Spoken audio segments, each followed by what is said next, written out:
आदरणीय दर्शकवृन्द, भक्ति दर्शन टेलिभिजनको योग र जीवन कार्यक्रममा यहाँहरूलाई स्वागत छ। दर्शकवृन्द, योग र जीवन कार्यक्रममा हामी योग, प्राणायाम र ध्यान सम्बन्धी विभिन्न कार्यक्रमहरू लिएर दैनिक रूपमा उपस्थित हुने गर्दछौँ।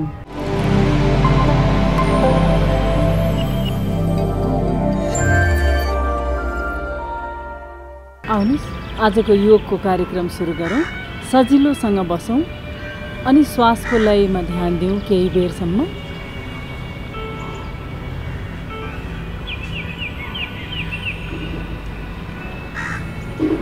लामो श्वासभित्र बिस्तारै छोड्दिउँ।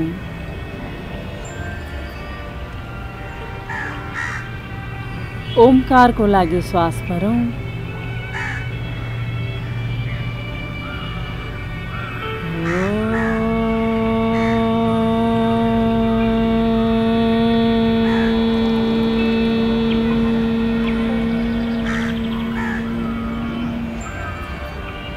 फेरि श्वास भरौँ।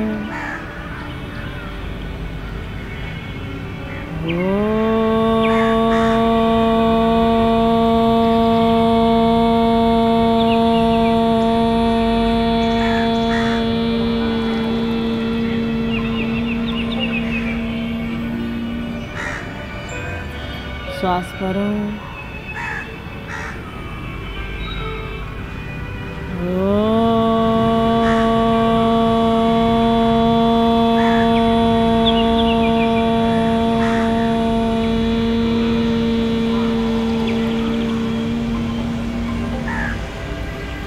शरीरलाई एकदमै हल्का राख्दिउँ।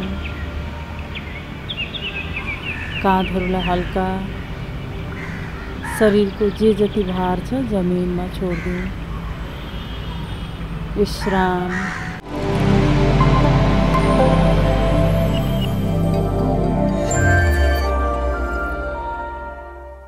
श्वास भरौँ। दुवै हातलाई बिस्तारै साइडबाट माथि लैजाउँ।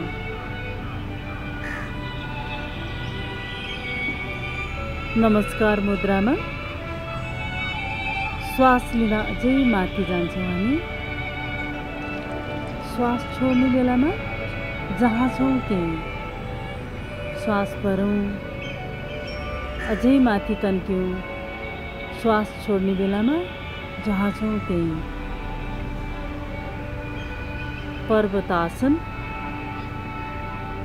या नमस्कार मुद्रा। नमस्कार मुद्रामा बस्नाले हामीलाई ध्यानस्थ हुनलाई मद्दत गर्छ अनि आफ्नो शरीरको लचकतालाई बढाउन मद्दत गर्छ। एकाग्र हुन, शरीरको लचकता बढाउन। श्वास भरौँ। बिस्तारै छोड्दिउँ। फेरि श्वास भरौँ। बिस्तारै छोड्दिउँ।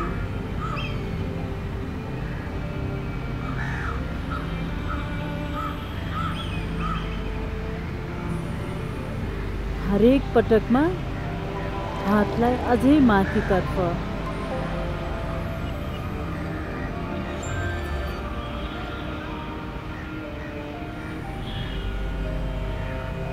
श्वास भरौँ। छोड्दै छोड्दै विश्राम। दुवै हातहरू साइडबाट, हत्केलाहरू दायाँ बायाँ पुरै खोल्दिउँ। हत्केलालाई दायाँ बायाँ। दाहिने हत्केलाले पुरा दाहिनेतर्फ प्रेस गरौँ। फेरि श्वास भरौँ। देब्रेलाई देब्रेतर्फ, दायाँ अनि बायाँ बिस्तारै पालैसँग।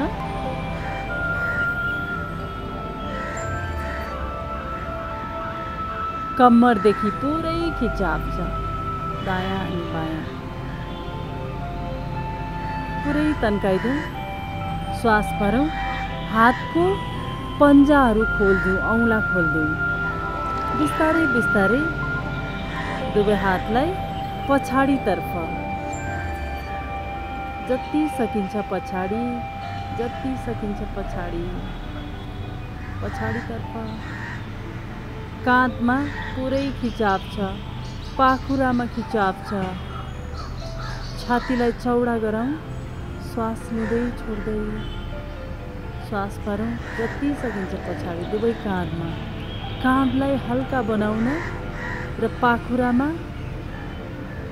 पाखुरालाई हल्का बनाउन यो आसन गरिन्छ।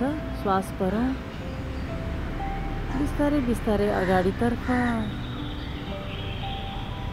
दुवै हातको पन्जाहरू खोलेको अवस्था। काँधमा खिचाव छ, याद गरौँ। माथि उठाइदिउँ काँधलाई, अनि तल, फेरि माथि अनि तल। जसको कुमको पाता पछाडि दुख्ने समस्या हुन्छ उहाँहरूले यो आसनलाई दोहोऱ्याएर गर्न सक्नुहुन्छ। झुकेर काम गर्दा होस् अथवा काँधलाई झुकाउनु पर्ने या दिनभरि कुर्सीमा बसेर गर्ने काम, त्यसको कारणले कुमको पाता पछाडि दुख्ने समस्या हुन्छ। यही आसनलाई हामीले निरन्तर गर्नाले आफै हराएर जान्छ। बिस्तारै साइडमा पुरै हात खोल्दिउँ, श्वास लिउँ, बिस्तारै छोड्दिउँ, श्वास लिउँ, बिस्तारै छोड्दिउँ। बिस्तारै बिस्तारै नाडीको भागलाई या पन्जाको भागलाई घुमाइदिउँ। हत्केलामा आएको संवेदनालाई याद गरौँ।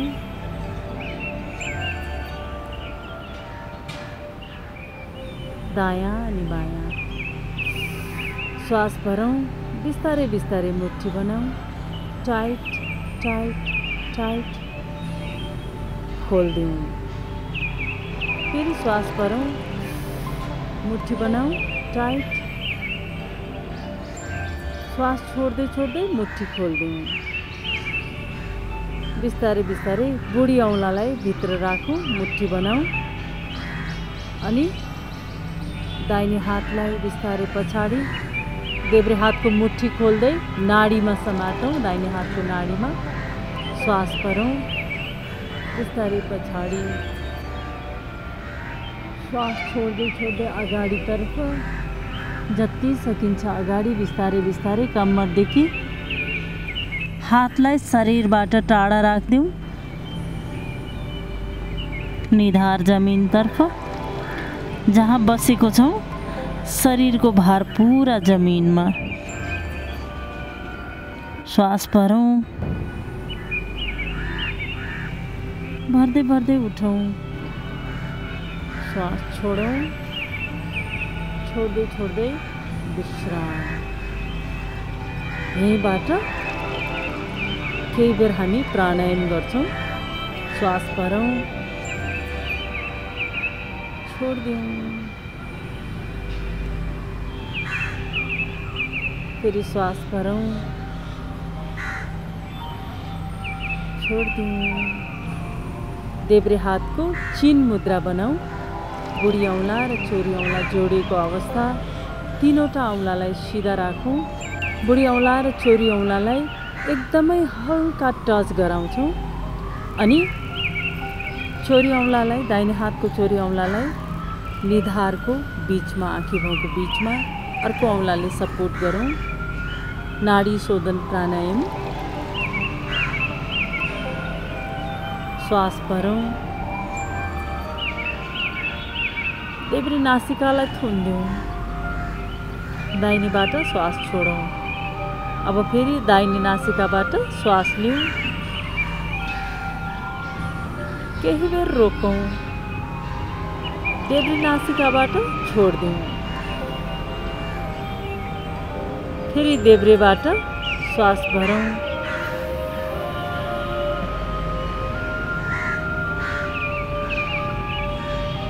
केही बेर रोकौँ, अनि दाहिनेबाट छोड्दिउँ।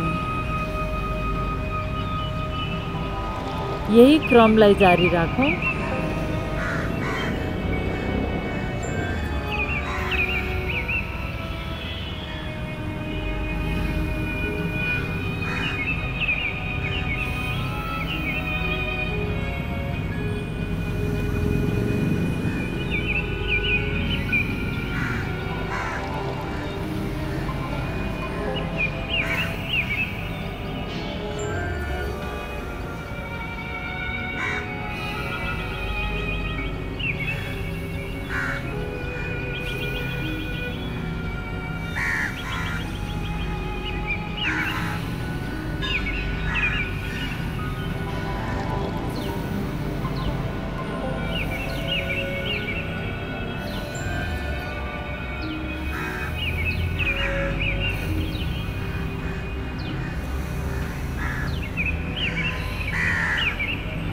जारी राखौँ नाडी शोधन प्राणायामलाई।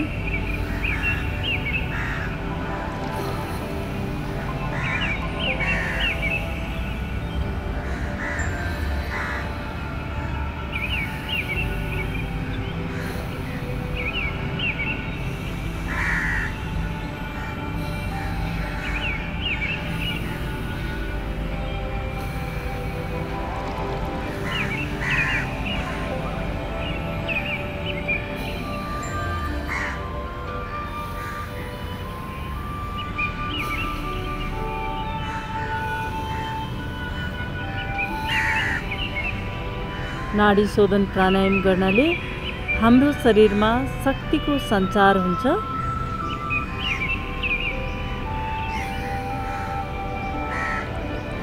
अनिद्रा या शरीरमा आलस्यपन आफै हराएर जान्छ। ध्यानस्थ हुनलाई मद्दत गर्छ। हाम्रो शरीरमा ऊर्जाको प्रवाह गर्छ नाडी शोधन प्राणायामले।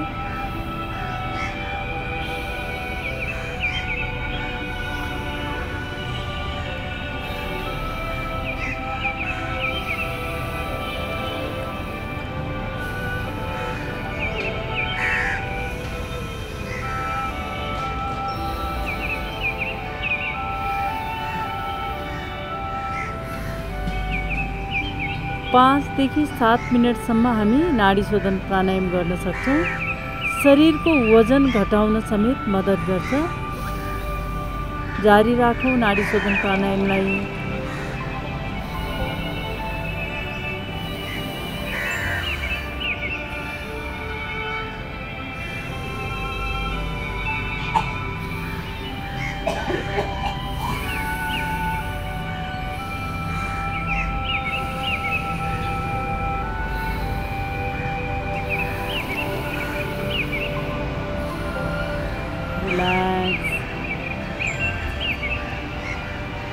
दुवै हातलाई चिन मुद्रामा राखिदेऊ। सामान्य श्वासभित्र मुस्कुराउँदै छोड्देऊ।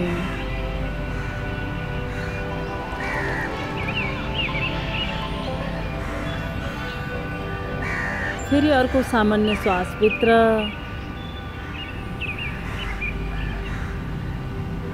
मुस्कुराउँदै छोड्देऊ।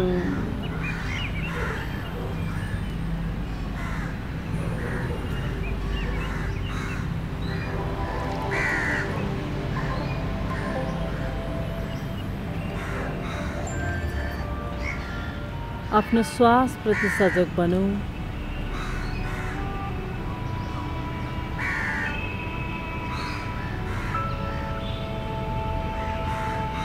आफ्नो शरीर प्रति सजग बनौँ।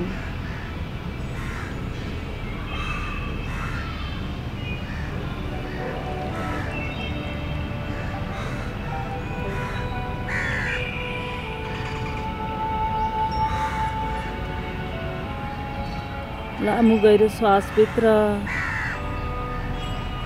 बिस्तारै छोड्दिउँ।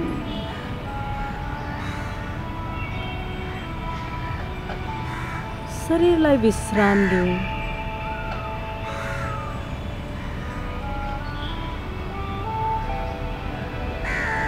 शिरको भागलाई विश्राम।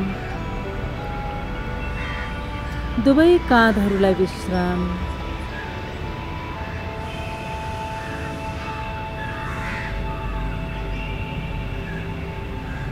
दुवै हातहरूलाई विश्राम। हल्का छोड्दिउँ। खुट्टाहरूलाई हल्का। आफ्नो शरीरको जे जति तौल छ, जहाँ बसेको छौँ त्यही छोड्दिउँ।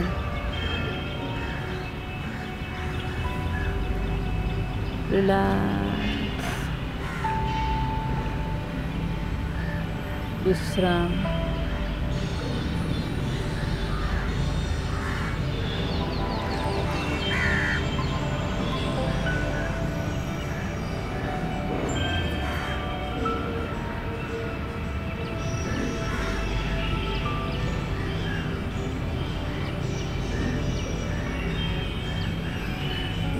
शरीरमा आएको अनि मनमा आएको हल्कापन महसुस गरौँ।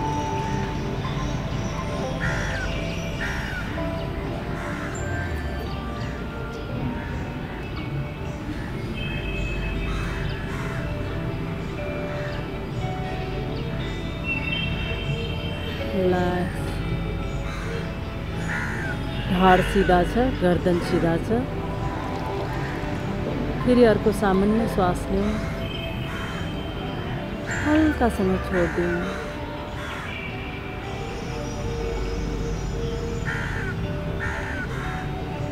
विश्राम।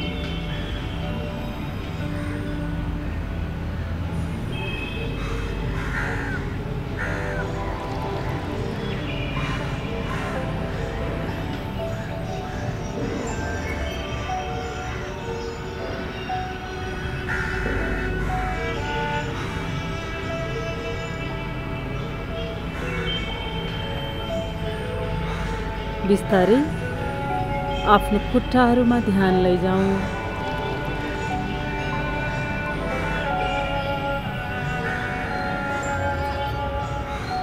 घुँडा, तिघ्राको भाग, हिप,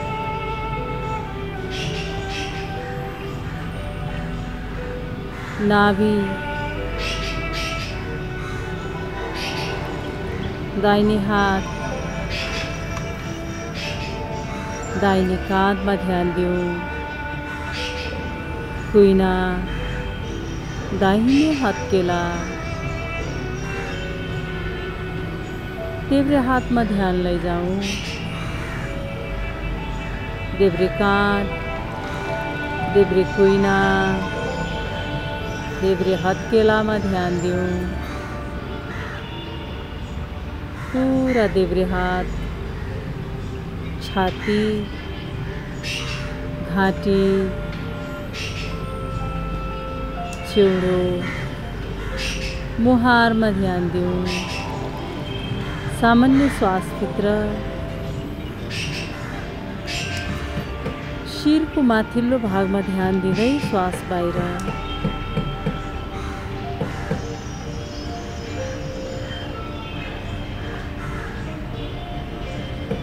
श्वास भरौँ, छोड्दै छोड्दै विश्राम। आफ्नो श्वास प्रति सजग बनौँ। आफ्नो मन प्रति सजग बनौँ। शरीर प्रति सजग बनौँ।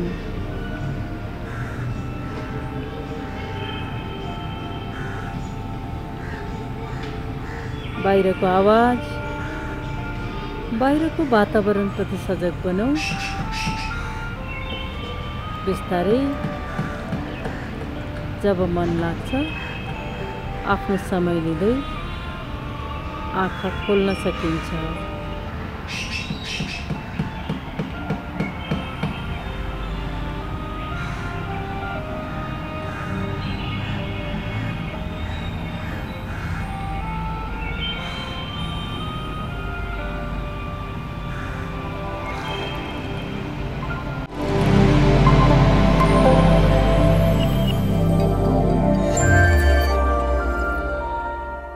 दर्शकवृन्द, अब पालो प्रेरक भनाइको। आजको प्रेरक भनाइ छ पूज्य श्री श्री रविशंकरजीको। पूज्य श्री श्री रविशंकरजी भन्नुहुन्छ, जब तिमी शान्तिमा बस्छौ र एकाग्रमा हुन्छौ, तिम्रा सबै अनुत्तरित प्रश्नहरूको जवाफ त्यो बेला मिल्छ। जीवन जिउने क्रममा विभिन्न तनाव, विभिन्न जटिलता र त्योसँग सम्बन्धित प्रश्नहरू हाम्रो जीवनमा आउँछन्, जसले हामीलाई झनै तनाव थप्ने काम गर्छ, झनै दुखी बनाउने काम गर्छ। पूज्य श्री श्री रविशंकरजी भन्नुहुन्छ, जब शान्त होइन्छ, जब एकाग्र होइन्छ, हुन सकिन्छ, तब यी सम्पूर्ण प्रश्नको जवाफ मिल्छ र हामी एकाएक शान्तिमा जान्छौँ, शुद्धतामा जान्छौँ। दर्शकवृन्द, पूज्य श्री श्री रविशंकरजीले भने जस्तै जब हामी प्राणायाम गर्छौँ, ध्यान गर्छौँ, तब हामीलाई यो शान्तिमा जानको लागि मद्दत गर्दछ। आफूलाई एकाग्रतामा ल्याउनको निम्ति मद्दत गर्दछ। त्यसैले दैनिक जीवनमा योग ध्यान प्राणायामलाई प्राथमिकता दिउँ, आफू सुखी रहौँ, आफू शान्त रहौँ र आफ्नो वरपरको समुदाय घर परिवारलाई सुखी र शान्त रहनलाई मद्दत गरौँ। हस्त दर्शकवृन्द, आजको यसै प्रेरक भनाइसँगै योग र जीवन कार्यक्रम यही समाप्त हुन्छ। यहाँहरूको दिन सुखमय रहोस्। नमस्कार।